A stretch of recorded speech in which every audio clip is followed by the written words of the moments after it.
এই অসহায় ছাগলটি মা হতে চলেছিল, কিন্তু সে কোথাও এমন একটা জায়গা খুঁজে পাচ্ছিল না যেখানে নিরাপদে তার বাচ্চাগুলোর জন্ম দিতে পারে। তার সময় খুবই কম ছিল। হঠাৎ করেই তার পেটে তীব্র ব্যথা শুরু হয়। সে যন্ত্রণায় কাতর হয়ে একটি বাড়ির সামনে বসে পড়ে, কিন্তু সেখানকার লোকেরা তাকে ডান্ডা দিয়ে মারতে শুরু করে। অসহায় ছাগলটি ব্যথা আর কষ্টে কাঁদছিল।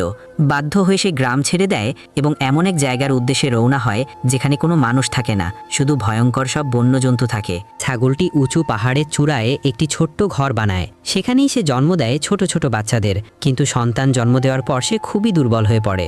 ওদিকে বাচ্চাগুলো ক্ষুধায় কাঁদছিল। ছাগলটি শেষ শক্তি একত্র করে বাচ্চাদের খাবার আনতে যায়। ঠিক তখনই এক সিংহ তার উপর আক্রমণ করে। ওদিকে মা যখন ফিরে আসে না, ক্ষুধায় কাতর ছোট ছোট ছানাগুলো মাকে খুঁজতে বের হয়। শেষমেশ তারা মায়ের মৃতদেহ খুঁজে পায়। নিরীহ বাচ্চাগুলো কাঁদতে কাঁদতে বলে, মা উঠো না, আমরা তো এখনো কিছু খাইনি। কিন্তু মা আর কখনোই উঠবে না। ছানাগুলো ফুপিয়ে ফুপিয়ে কাঁদতে থাকে।